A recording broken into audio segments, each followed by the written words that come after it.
Hello, and welcome to Keep the Channel Open, a podcast featuring conversations with artists, writers, and curators.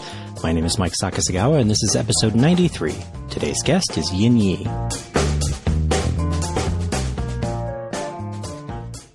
Hey there, folks. Welcome to the show. Today's guest is Yanyi.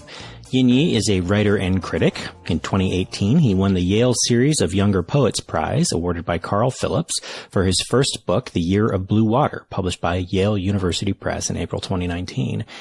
Currently, he is a poetry editor at Foundry, a poetry review editor at Public Books, and an MFA candidate at New York University. He formerly served as Director of Technology and Design at the Brooklyn Institute for Social Research, Senior Editor at Nat Brut, and Curatorial Assistant at the Poetry Project. He is a recipient of fellowships from Asian American Writers Workshop and Poets House. You can find his recent work in Granta, Tin House, and the Los Angeles Review of Books. I read The Year of Blue Water back in June, and what struck me about it was how hard it is to categorize. In a lot of ways, of course, trying to describe a book or any work of art, really, in terms of categories, is a kind of fraught or potentially limiting way of engaging with it, but that's what we're taught to do, right? In this book, it incorporates free verse and prose poetry, but also seems like something else. It feels like an essay at times, or perhaps a series of connected very short essays, or perhaps even like a journal. All of those seem apt, but also incomplete. And to me, that's one aspect of what the book is doing, that it's refusing to be one thing or another, but instead insisting on being only itself in the most complete way possible. To me, that feels profound. In case that doesn't make it clear enough, I do recommend picking up your own copy, and there are links in the show notes for that. If you're in the DC area, Yanyi will be at the Asian American Literature Festival on August 3rd and 4th. He'll be participating in two events, the Queer Literaoke event on the 3rd and the New Books Reading with Franny Choi and Sally Wen Mao on the 4th. You can find a link to the festival in the show notes, and for updates on Yanyi's upcoming appearances, you can go to his website at yanyi.com/appears. That's YANYIII with 3 I's. Finally, for subscribers to our Patreon campaign, Yanyi was kind enough to add a new reading to our bonus archive, an excerpt from The Year of Blue Water, that joins readings from authors like Michelle Britton Rosado, David Bowles, Lydia Kiesling, Shivani Ramlochan, and more. If you'd like to hear those readings, a monthly pledge in any amount to our Patreon campaign will get you access. You'll also get access to each full episode a day early. You can find that at patreon.com/sakerever. That's sake like the drink and river like river. There's a link in the show notes for that. All right, let's get started, shall we? Here's my conversation with Yanyi.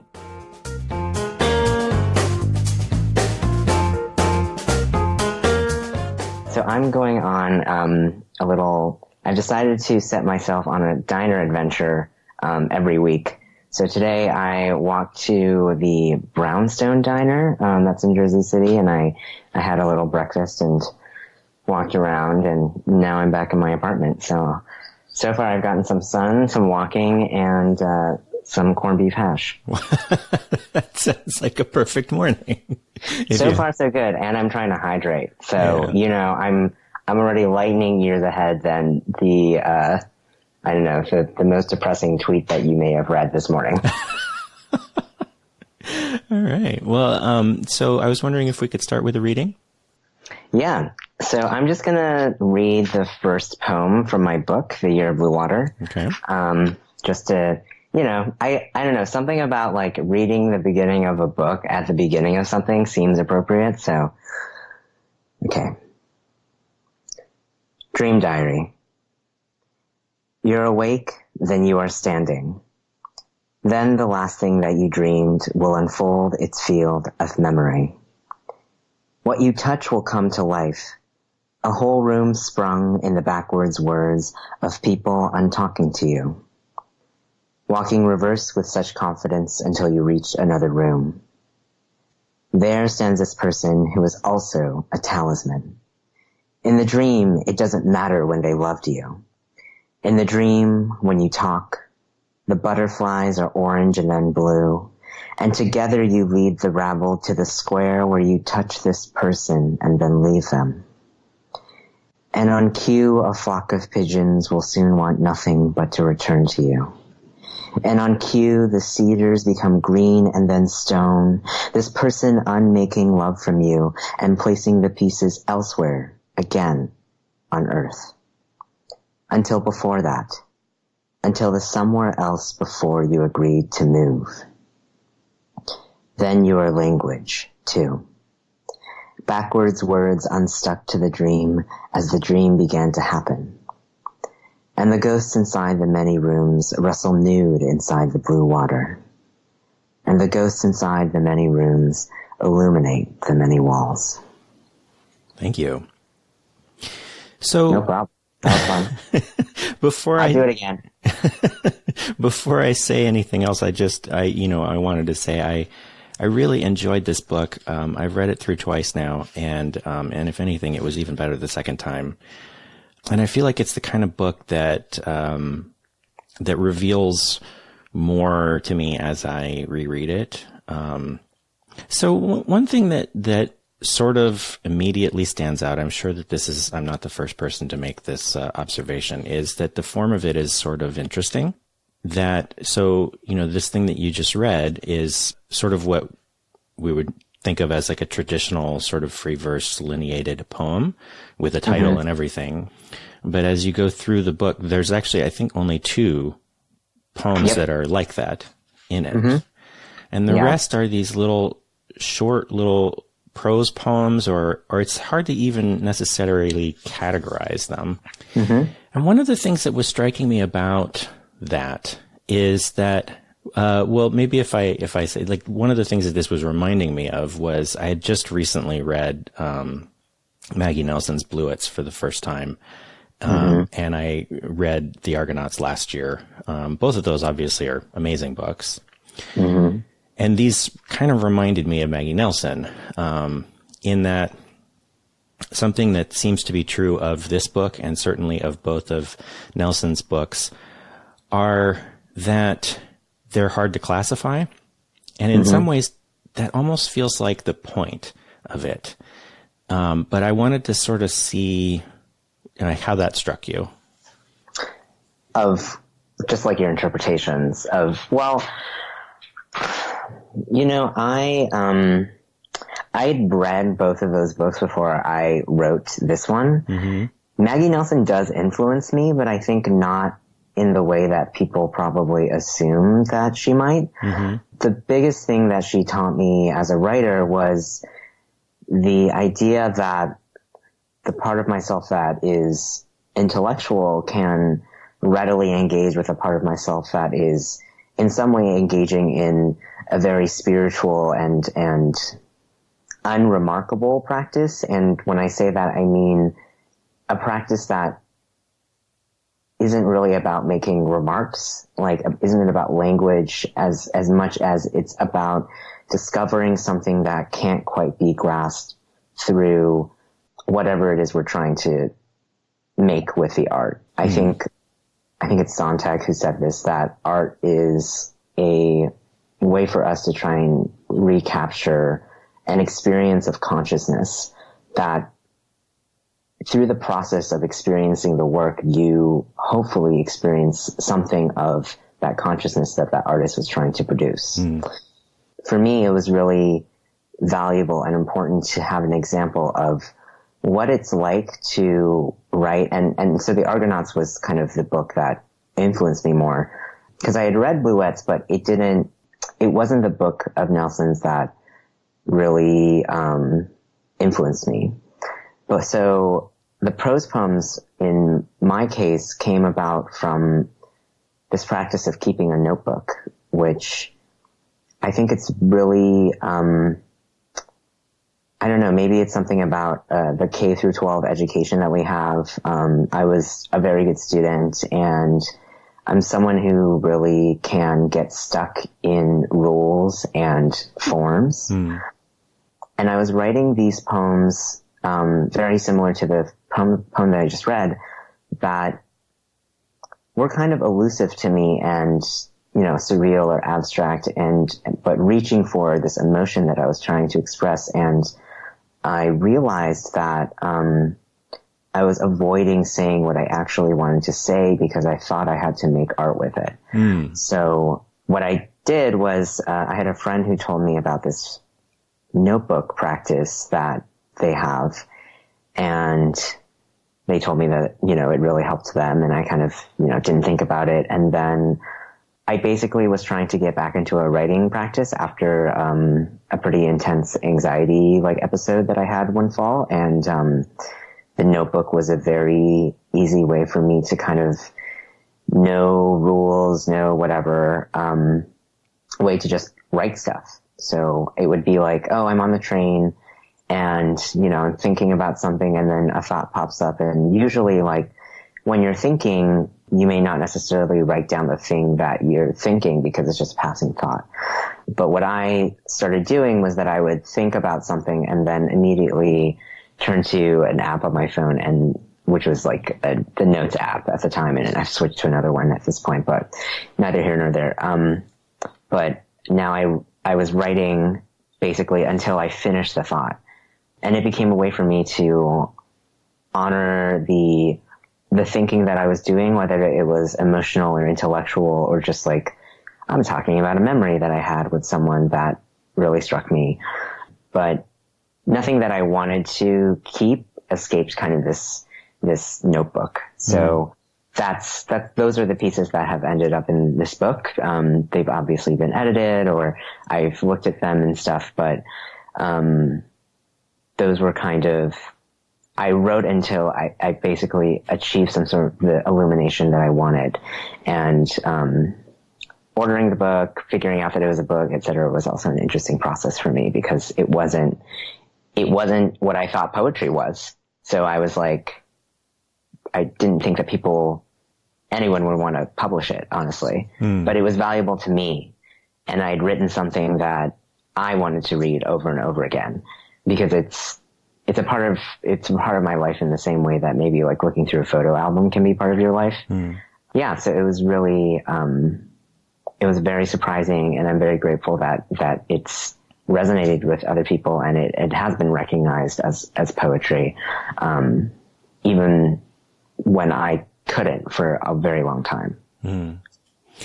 I mean, so there was 100 things you said that were really interesting to me. I know. I'm sorry. I say it all in one breath, and then I'm like, now take it. Do something with that.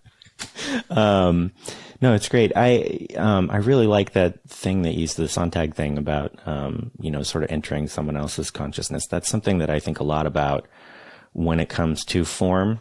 For my own practice, I'm partially a visual artist and partially a writer. And when I write, I sometimes write sort of creative nonfiction and sometimes write poetry. And I spend a lot of time thinking about why am I doing this in this form instead of that form? What does this form offer me that form doesn't?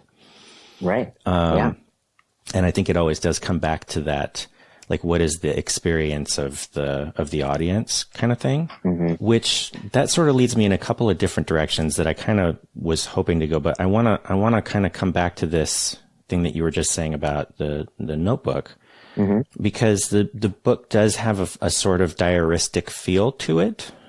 And I guess, sort of circling back to what I was saying at the beginning, I feel like the book contains a lot of different things, and yet it is sort of I feel like you can find in it what you want, kind of, if that makes sense.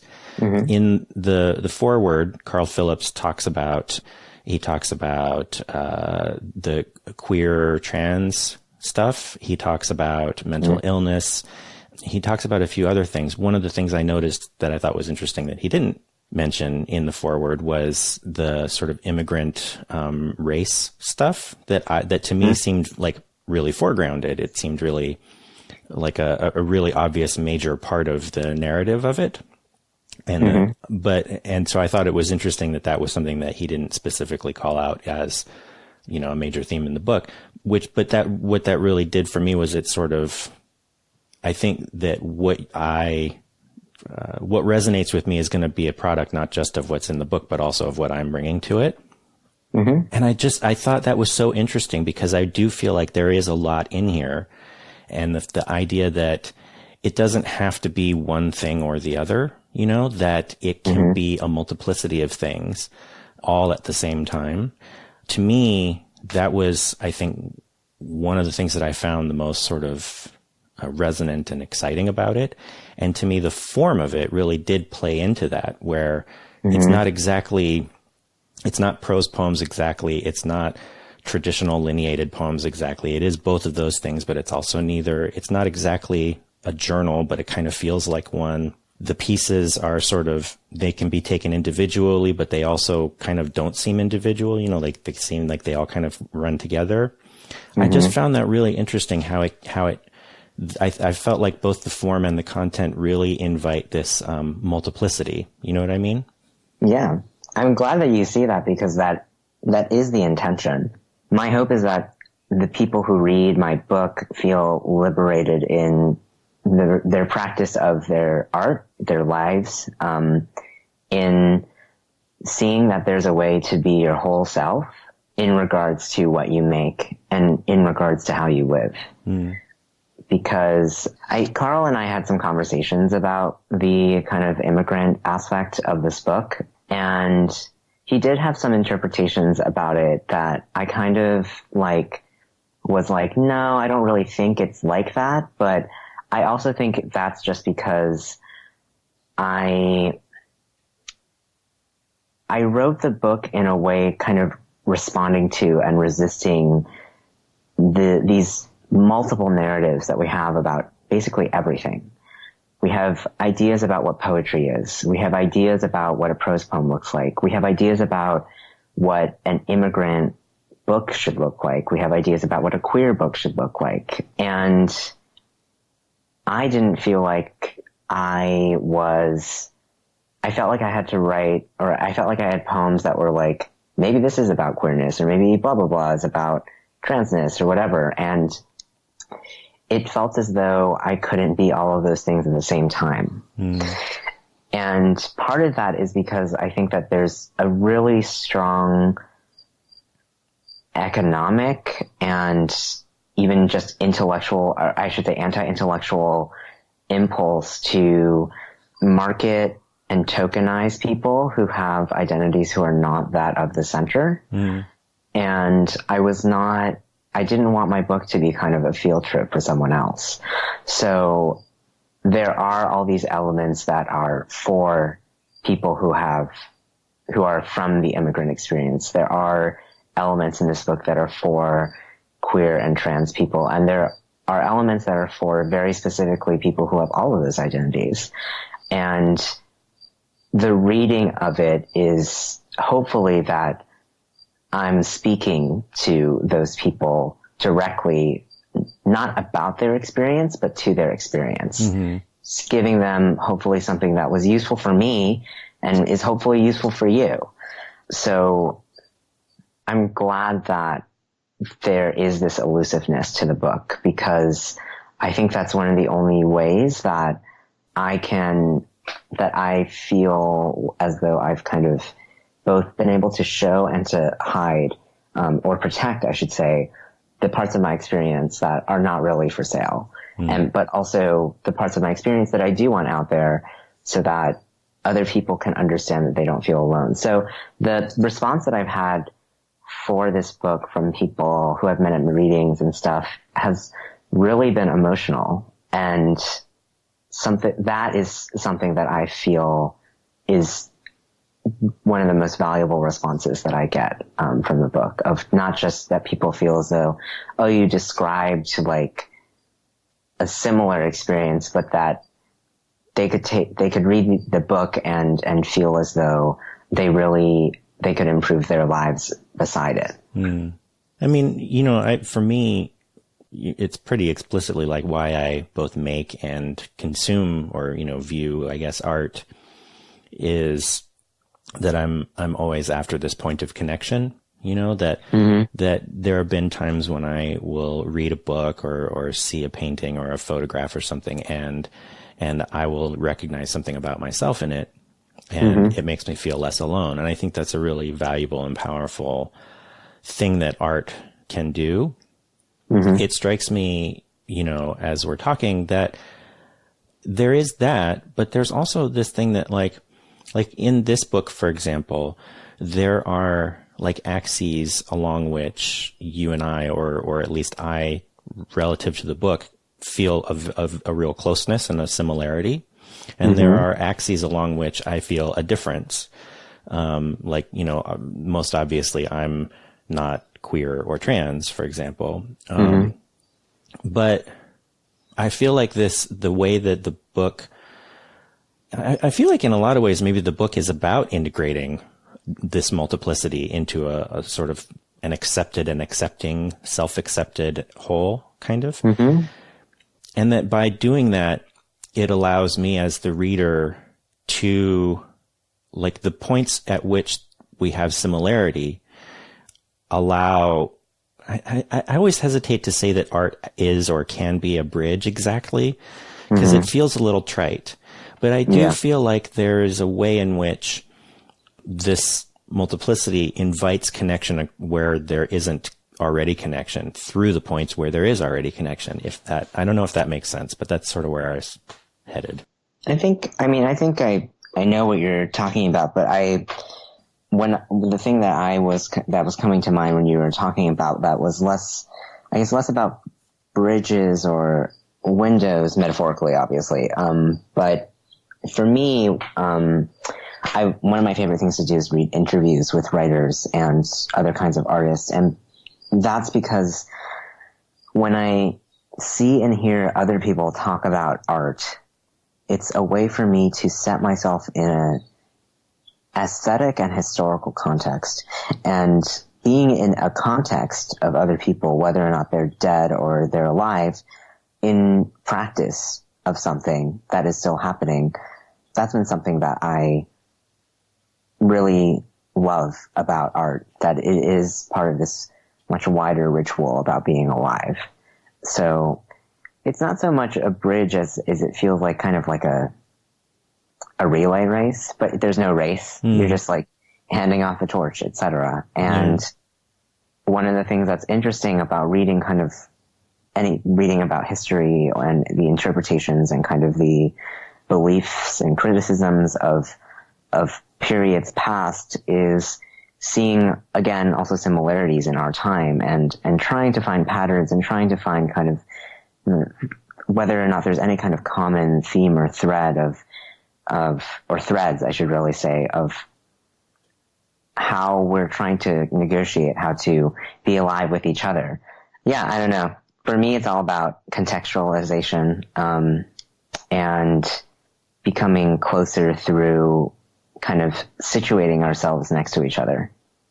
Even as I was saying that I was cringing a little bit internally as I heard the word bridge coming out of my mouth. Sometimes you have to say whatever the thing is that comes to mind, and then you refine it.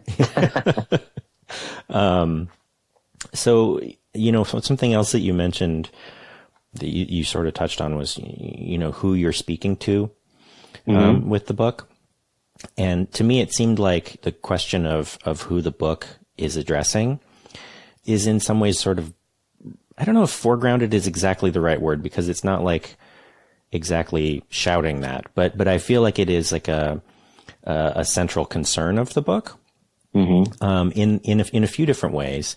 I mean, in the most sort of explicit way, the book does use the second person from time to time. Like the speaker of the poems says you, sometimes. And so that's always, just as like a surface reading, sometimes that's interesting. But I think one of the things that I also found really interesting was in the way that the book brings in these other writers.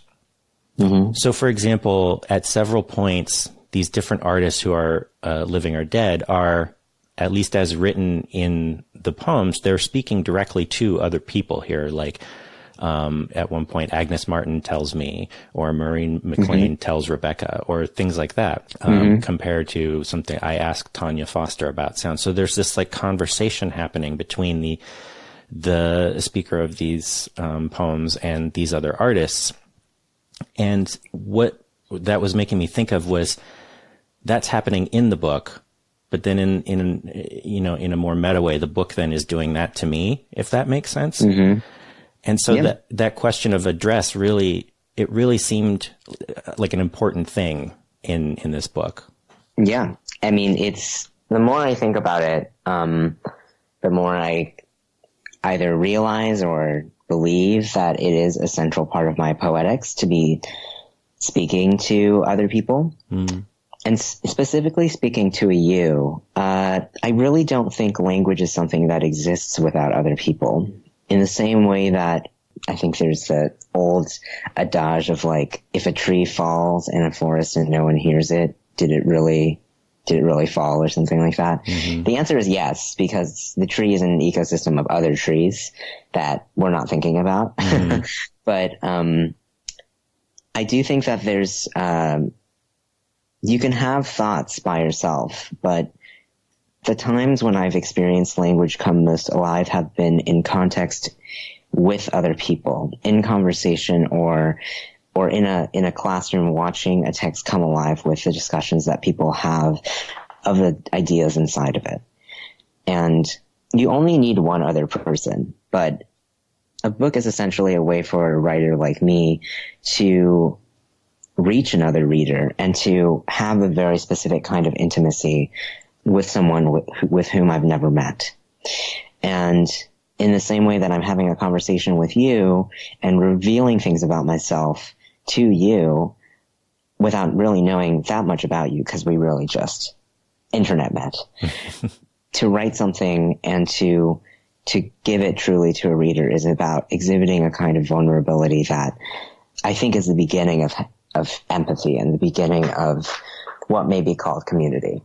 So the epigraph is actually a really important part of that idea, which is the idea of literature needing a lot of people, and literature needing a lot of people who are not necessarily even artists.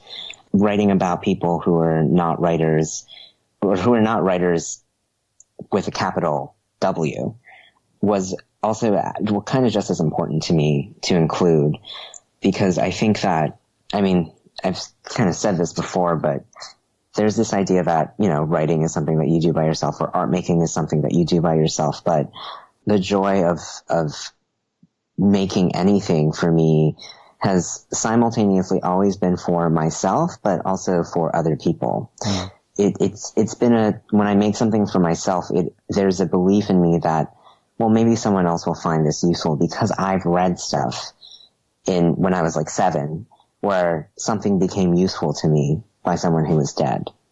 So those people are always telling me things. And that's kind of why there's that particular verb structure in like Agnes Martin Tells Me, or even the overhearing with Maureen McLean and Rebecca. Yeah. It strikes me that this idea of art being a conversation, I mean, like, art being a conversation is something that, it's not a new idea. It's something that I talk about all the time.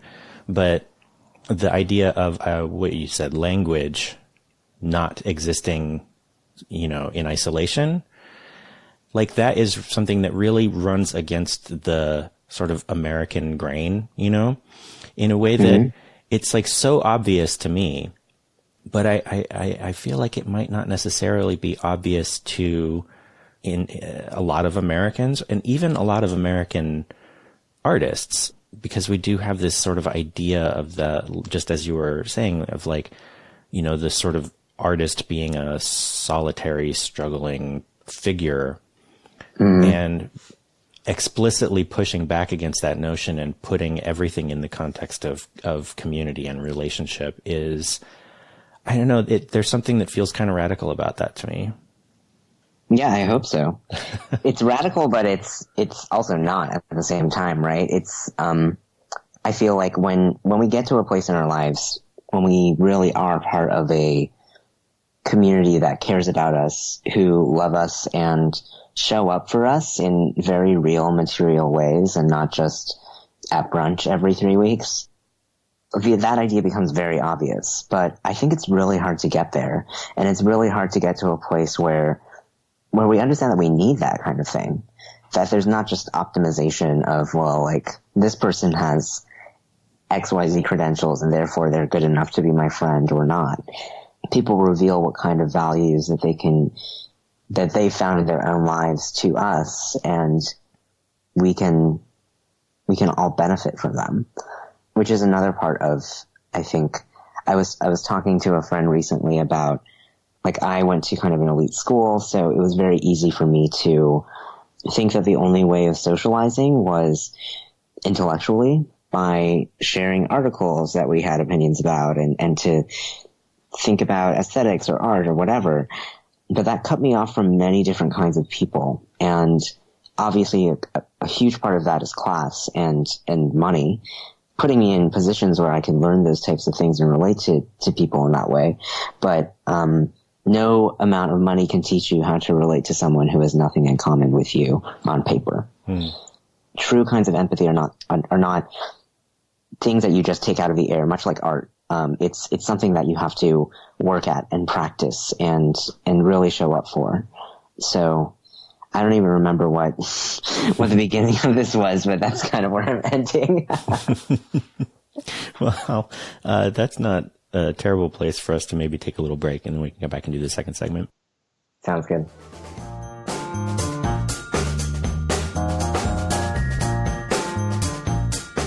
So for the second segment, I always invite the guest to bring a topic of their own, which could be whatever you'd like to talk about, whatever happens to be on your mind. So what would you like to talk about today? Well, I don't know if like is necessarily the verb, but definitely interest.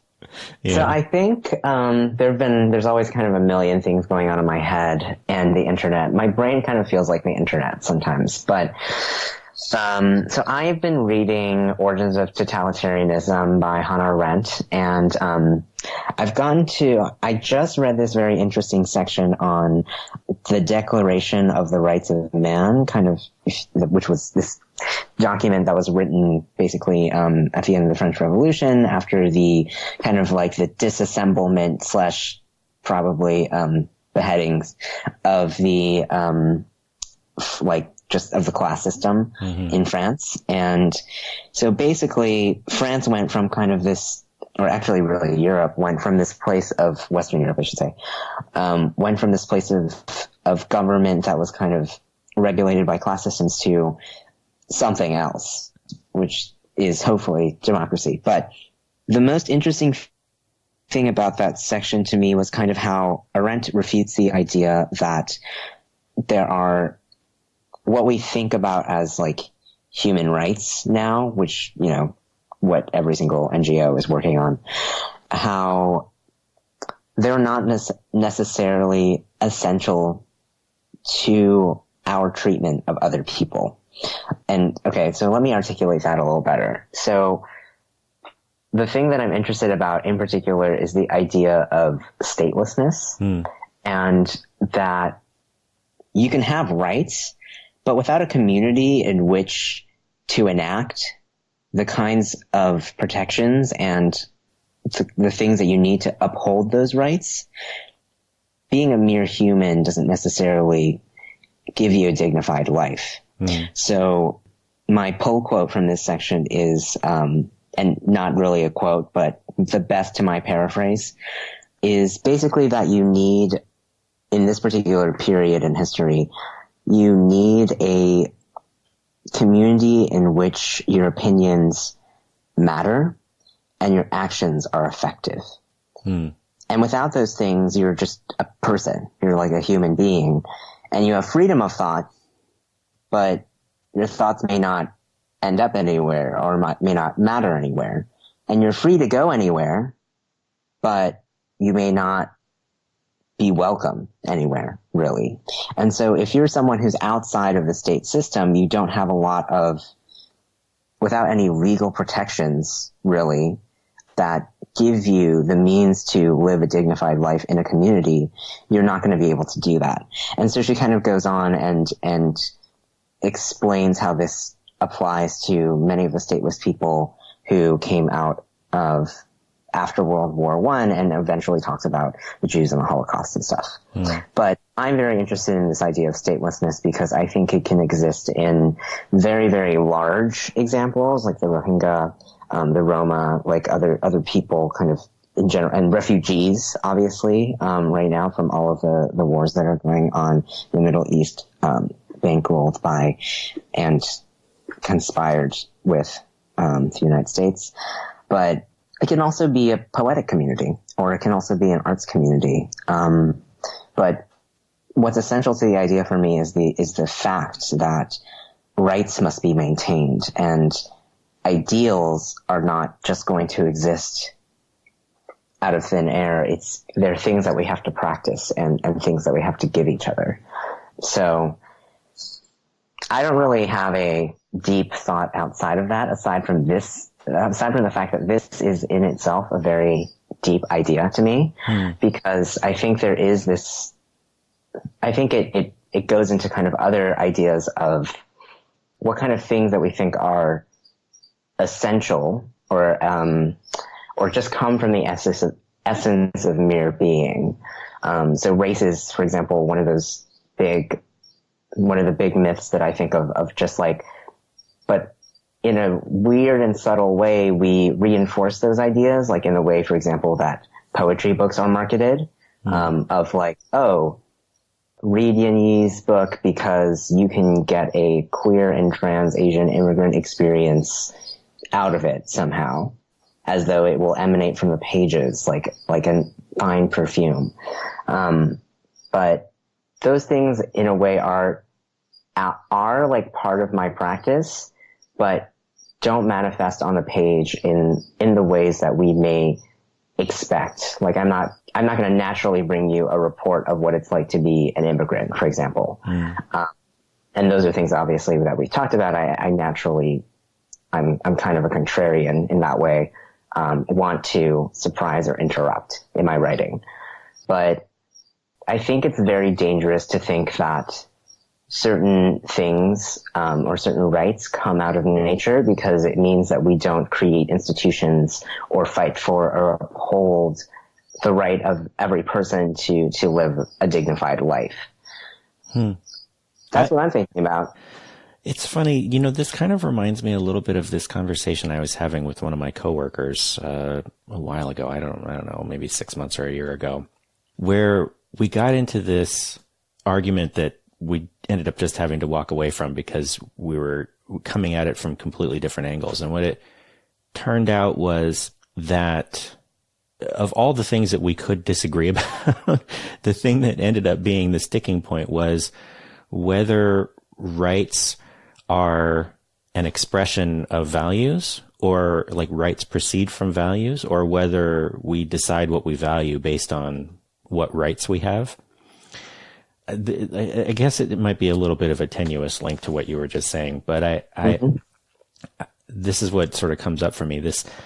To me, it just seemed obvious that rights are something that proceed from values, that rights are something that are not sort of something that just are handed down from on high kind of thing, that they're not something that are intrinsic or fundamental, that there's something that we decide that people have certain rights because we believe that, for example, we value human life, or we value the dignity of life, or we value the quality of life, or certain qualities of life. And in order to promote those values, we decide, okay, then we're going to say we have these rights. But that does sort of, I guess the reason that this ties in for me is because then if that's the case, then the implementation of those rights is something that has to come from some sort of community structure. And I guess that's sort of the similar thing to what you were just saying.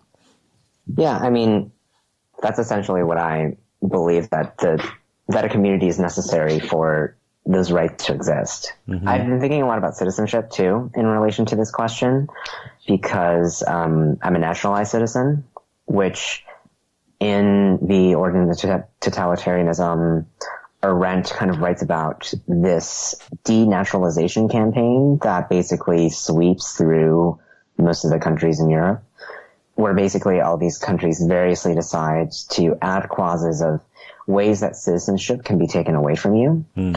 So, in terms of, I feel really dodgy about intrinsic values of people. I believe that just through the filter of history, anything is possible. And the sooner you understand that anything is possible, the more rights and the upholding of rights and the enforcement, not enforcement, but definitely the support of rights for people to live peacefully and to live well becomes more important to me. So in Arendt, she talks about how there's this story of this group of citizens from, I want to say, Germany. Could be completely wrong. But the situation is that there's this mass group of people who end up in Italy, and Italy basically offers to repatriate all of them as Italians. And that group of people says, no, we don't want your Italian citizenship, because they're so afraid of losing their original citizenship, because the terms of what it means of how you can be a citizen has gotten so shifty that people are clinging on to, well, I should keep my citizenship because at least I have birthright citizenship over here, so that when time comes for citizenship to be taken away from people, at least I will have a more legitimate claim to that citizenship. And obviously that has very direct connections with what's going on right now with this questioning of birthright citizenship in the United States. Even to your point, the whole denaturalization thing is a thing that is happening in some ways already, maybe not to the same degree as it eventually became in Europe at that time, but it is happening now. There was a whole series of things down in Texas where they were trying to denaturalize a whole bunch of citizens there. It's a scary time. Yeah. I mean, I think that people feel comfortable with these things happening when it's like, oh, well, it's those people over there, so it's never going to be me. But it's very clear from even yet another example from the book. I'm amazed as to how much I remember. Because there's really so much information. But, you know, if there was a period where the Third Reich was changing a law about denaturalization, and they were denaturalizing the Jews in some way, but basically they changed a part of the language so that it wasn't just Jews, it was like Jews and, basically. And I think it's very, very dangerous to trust basically, well, the law says this, because the law can really change at any point. And it can be to the degree of, like, if Hitler had won the war, he had already put out a decree before he died about starting to label people whose families had instances of, like, heart problems or lung problems. So once you start labeling people, obviously, because we know what happened, that was just kind of the precursor to extermination. Yeah. No matter what your racial background or what your ties to the land, quote unquote, your ties to the land were. So the fact that those things are happening right now in the United States should be very alarming to people, and we should be talking about them, because we do have actually the hindsight to know that it's an incredibly dangerous time, and that it was completely legal back when it had happened, and it will happen legally when it happens, or if it happens now. So what does this have to do with art? Well, it's not, I mean, you know, I don't necessarily have any rules about we have to talk about art in this part of the show, you know, but I mean, in that, I do think that artists are people who exist in the world. And so, you know, obviously the things that we're making, even if they are not explicitly about things that are happening in the world, or, you know, big, scary things that are happening in the world, even if our work isn't what someone else would call overtly or explicitly political, it's all in there. It's all coming from our experience. And so these things that are happening in the world definitely do inform the context in which we are making the work. So I don't know. I think it all applies. I agree. But I also think that there is a direct link between artists and this idea that we're talking about, because it's very much connected actually to the idea of being kind of the exception you know, the minority exception of like, oh, I didn't know that like Asians could XYZ, like that type of thing, right? Right. So another kind of, well, tell me if I'm talking too much about Arendt. I don't have original ideas. I just have Hannah Arendt right now. In short, there's this kind of story about how in the concentration camps that there was kind of an aristocracy, quote, if whatever you can call it, like the higher class of inmates at the concentration camps, which were, you were either a criminal or you were a artist. Because as a criminal, if you're someone who's stateless and you have if you're not at all recognized or even seen by the state, if you commit a theft or you commit a crime of some sort, you're a criminal, but at least you have a label or a place inside the nation state in some way. So there's being a criminal, and then there's the other thing of becoming a genius. Because geniuses are also held to places of exception. And I think that that's actually a very dangerous, I mean, it's obviously the idea that we have of artists in general at least in the United States, of like, oh, you're like an exceptional human because you make certain kinds of art, and, you know, it's much more likely that probably that a person who is considered a genius will be granted asylum than just a person who's like a person. It's kind of dark, but I think in terms of like, well, if I'm an artist and I am considered kind of an exceptional person, well, what role can I play as an artist or otherwise as a person to talk about, well, certainly I'm talking about it now, but to continuously talk about it and bring attention to the plight of people who are not in my position. There's a thing here, you know, I think a lot of people have a question about the degree to which art can be an effective tool for resistance or anti-fascism or any of these things. There's this really famous Kurt Vonnegut quote where he talked about how in the 60s and 70s, the entire artistic, you know, establishment of the United States, I think he says something like, we were laser focused against the war, and the entire effect of that laser focus was amounted to that of a banana cream pie dropped from a ladder in terms of stopping the war, which I sort of see his point, but I also feel like there is, I think sort of misses the point in a certain way.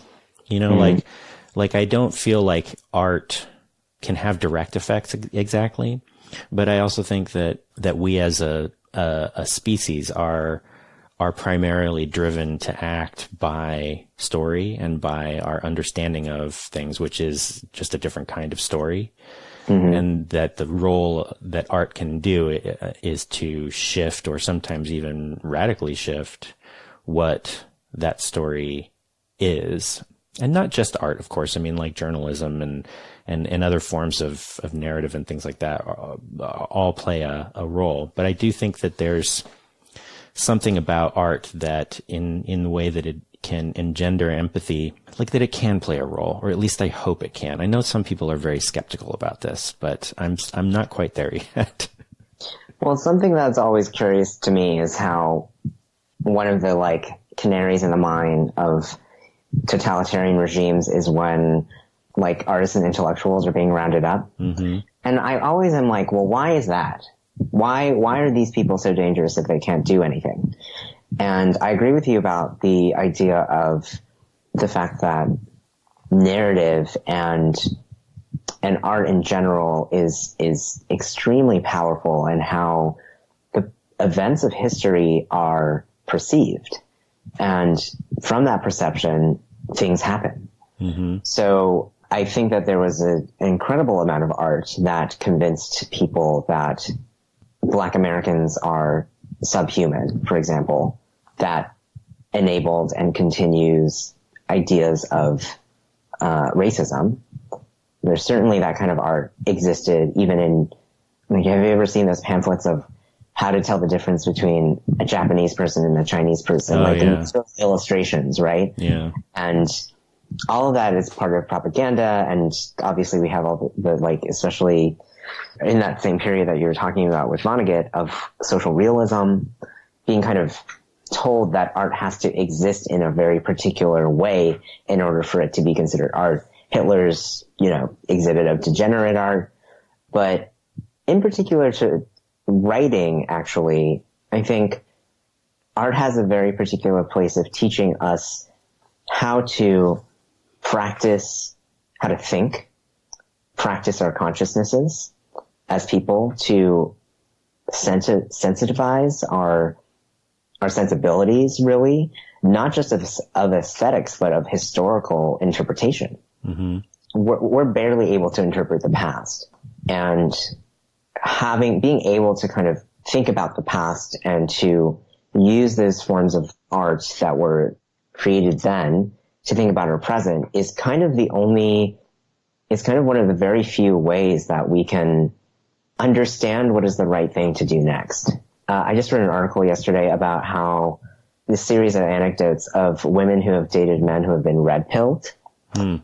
And a lot of these men were radicalized by watching related videos on YouTube. Right. They would come across these videos, right? Those videos are arguably also art. So to say that they have no influence is clearly wrong, because we have these men like this raping and assaulting women, probably at higher levels. I don't have numbers. And then actually going out and massacring people. I don't know about stopping wars necessarily, but certainly the seed of what turns into destruction can be made by art, which is also why I say that I think that anything is possible, right? I think that there's ideologies that can exist in art as they can exist anywhere else. But something that is very valuable to me is this idea that we can make art that is made within the context of a dream of writing and creating without rhetoric, without persuasion per se, but that there is a way towards thinking with a certain kind of liberation. So sometimes I think I'm writing a book of love poems right now. Sometimes I think that the things that I'm writing are absolutely stupid, the logic brain says. But then I remember that it's important to have respites and to be reminded of other ways of being alive, so that we may continue doing that when these moments are over. Sometimes they're never over, and that's something that we also have to deal with. But being able to kind of to dream towards and to write towards and to think towards a future where things are better is kind of that shameless optimism that I feel when I write love poems. That's beautiful. Thanks. So there's Let me do my TED Talk. There's one question that I like to close with, and that is, I guess we've kind of been talking about one example of this, but maybe we'll reach for another example. It's if there is a piece of art or literature or creativity in some form that you've experienced recently that meant something to you. Yes. So one thing that I've been doing recently is I've been baking again. And that's felt really good because, so I think it's very easy to get lost in the productive forms of art making, but to make something that I'm extremely bad, I'm not good at making bread. I want to put it out there. You're not going to see a loaf of bread on my Instagram anytime soon, but baking has, when I was 15, I was kind of good at it. But baking is this real way of being able to kind of be with myself and be with other things, and to make my house smell good, and to, gradually get better at another art form, that requires a different kind of expertise, also known as precision, which is, I like being precise, but in very messy ways, which is why I became a poet, because I was too impatient for narrative. So I've been baking, and the other thing that I've been doing is I've been watching reality TV. I'm watching the queer season of Are You the One on MTV with, I think I'm going to start getting a group of friends to do it with me, but having a lot of fun with that. I love to gossip. What can I say? So sometimes it's just nice to like sit back, have some light analysis, and like enjoy yourself. So that, and I'm reading Origins of Totalitarianism. I don't know if you knew that. By Hannah Arendt. Yeah, I think I might have picked up on that. But I promise I have fun. Trans boys just want to have fun. Don't we all? All right. Well, thanks so much for talking with me. I really appreciate it. I had a good time. It was good talking to you, Mike.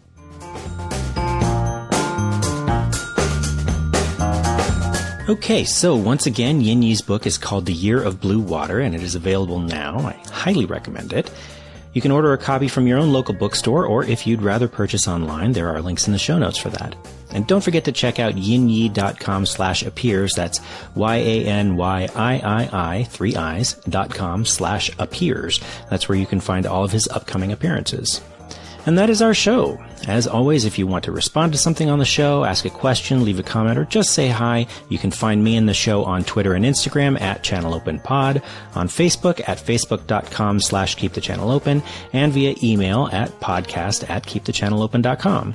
You can help out the show by mentioning it to a friend, by leaving a rating and review on Apple Podcasts, or by making a monthly pledge to our Patreon campaign at patreon.com/sakeriver. That's sake like the drink and river like river. Our theme music is by Poddington Bear. You can find more of his music available for licensing at soundofpicture.com. We'll be back on August 14th with a conversation with poet and podcaster Rachel Zucker, so don't miss that. Until then, remember, keep the channel open.